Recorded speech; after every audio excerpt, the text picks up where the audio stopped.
welcome back. Today is Sunday, October 26th. I have your three best bets for you in the NBA today. As always, if you're new to the channel, welcome to the page. We have a 9-game NBA slate ahead of us, but guess what? None of these games are on primetime. It is the Lord's football day on Sunday, as everyone knows. Everyone's doing their little happy National Tight Ends Day here, but we are here to talk about NBA action. I do love football. I don't know. I've never really thought about doing football videos, but mostly NBA videos. But maybe start dabbling a little more in the football videos. Talk about prop plays that I like there. But today, this is an NBA video. This is talk about the 9-game NBA slate. Again, no games are on prime time here today. We have 3 games that have spreads that are very, very high. We have the early game at 1, Brooklyn versus San Antonio, 11-point spread. We have the Portland Trailblazers versus the Clippers, 8.5. Then with Indy, Minnesota, that game's a 12-point spread. Milwaukee, Cleveland, that's a close one, 6.5. But a lot of the other games are between 4 and 2 spreads overall. Some great basketball here ahead of us on the slate. 9-game slate, none on primetime. That's a little weird, but hey, like I said, I understand with the football on today. Before we jump into today's 3 plays here, we got to recap yesterday's action, and yesterday in the NBA ended up going 1-3 in best bets overall. Pretty crazy to think that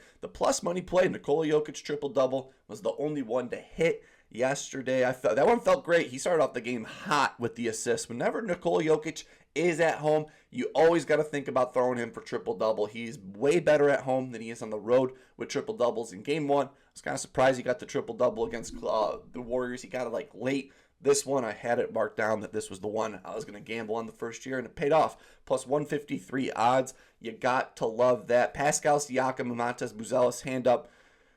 I'd say the Pascal Spicy P was more of a horrible play. Buzelis was in foul trouble from the jump. Awful. And VJ Edgecombe, it was right there.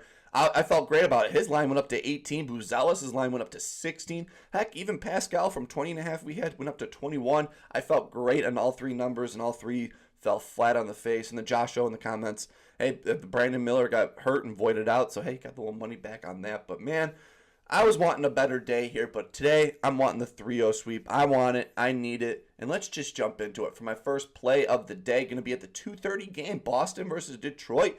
This game's going to be fun. These two teams have played each other some great games overall. And one man on the Pistons, he's a one-man show, and that's Cade Cunningham. And I think he's going to have a great game, 227 over-under. Pistons, 3.5-point favorite here. Using my FanDuel 50% profit boost, they give you those 3 options, the no sweat, the 50%, and I think it's like the bet back.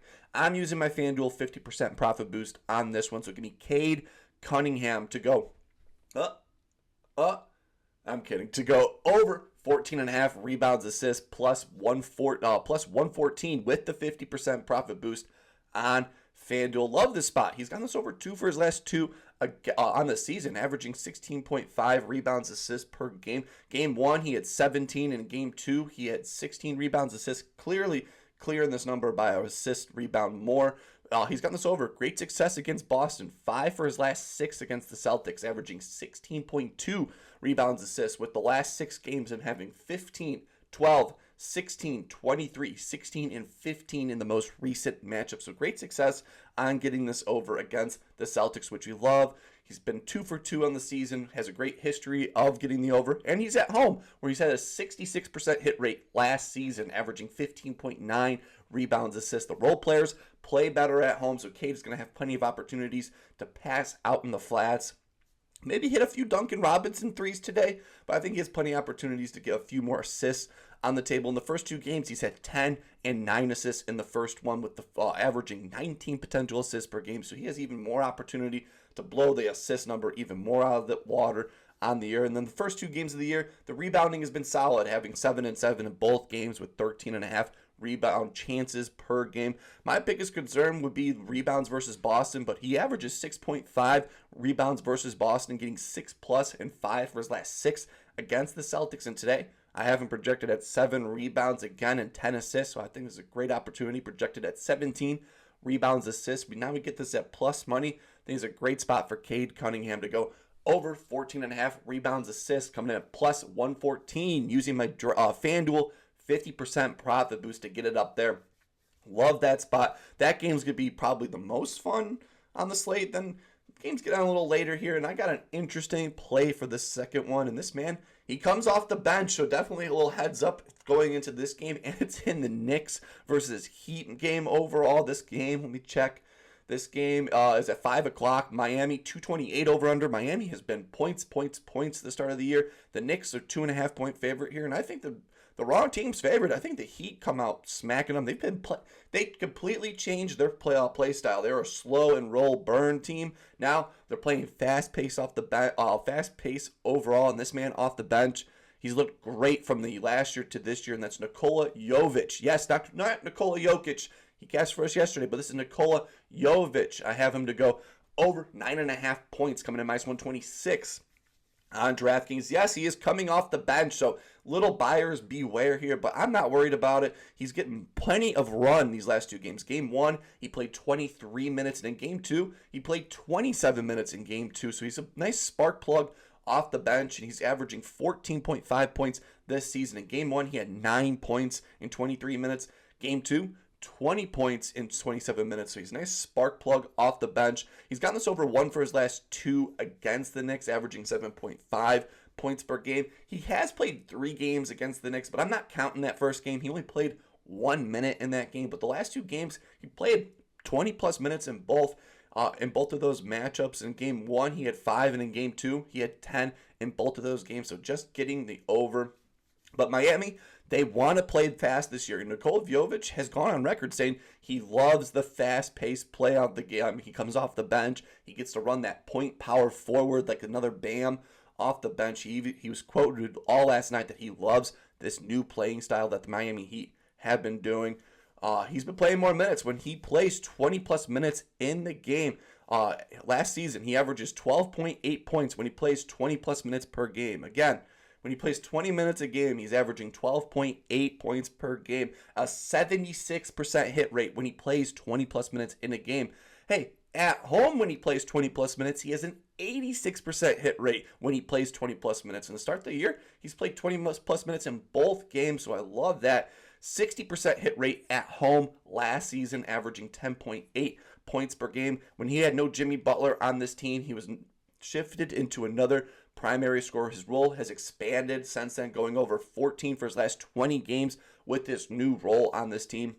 He got the contract extension over the offseason, so he's feeling secure. They're playing a playing style he loves. He's getting plenty of run, 20-plus minutes in back-to-back games, and when he plays 20-plus minutes, he's averaging 12.8 points. So now we just need him to get 10 here. He's coming off of a great Game 2. Let's see if he can continue to build off that success. I have him projected at 14-plus points in this game, so I think Nikola Jovic has a great opportunity off the bench. So give me Nikola Jovic to go over 9.5 points, coming in -126 on DraftKings. Jumping to my third and final play of the day, going to be in the late game, Portland versus the Clippers here. Yes, not taking Luka Doncic here. I do like Luka Doncic rebounds, assists, maybe a play later on, but I'm going in this Clippers-Portland game. 226 over 100. Clippers 8.5-point favorites. Again, I think the wrong team is favored here. The Trailblazers look good. They got they got the scandal out. They got the guy that's been folding their team out of the lineup, and they added Jrue Holiday. He's been solid for this young team, and I think we have a great spot here. So give me Jrue Holiday to go over 5.5 assists, coming in -118. On DraftKings, the Clippers, only after 2 games this year, are allowing the most assists per game to the point guard position. And Jrue Holiday is going back to that Milwaukee Bucks kind of playing style for this team. He is this team's primary ball handler. I love it. He's gotten this over 2 for his last 2 this season, averaging 9 assists per game. In Game 1, he had 7. In Game 2, he had 11. Love this spot. And it's at 5.5 still.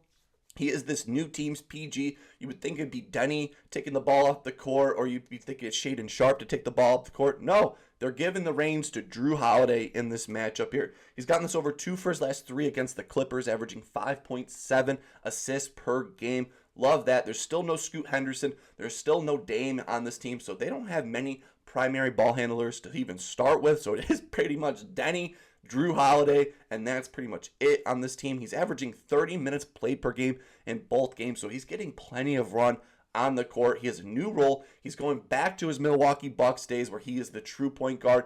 Boston, he was just the defending and scoring spark plug. Now he has this brand new role on this team. I have it projected at 7 assists in this matchup here. 2 for his last 2, having 7 and 11. The Clippers allowing the most assists to the point guard spot. I think this is a beautiful spot for Jrue Holiday. So it can be Jrue Holiday to go over 5.5 assists, coming to -118 on DraftKings. A little different of a few plays here. I don't think I've ever taken a Nikola Jovic over, and that's how you know when it's caught my eye. Projected at 14. Jrue Holiday assists. I haven't taken probably a Jrue Holiday probably since the playoffs last year. And then Cade Cunningham, come on, he's super consistent, buttery on that Pistons team. But 3 plays for you. Jrue Holiday over assists. Nikola Jovic, just give me 10 plus points, bro. And then Cade Cunningham over 14.5 rebounds, assists using that FanDuel 50% profit boost. Let me know down below what's your favorite play in this NBA slate. Heck, I'll even tell you for NFL action.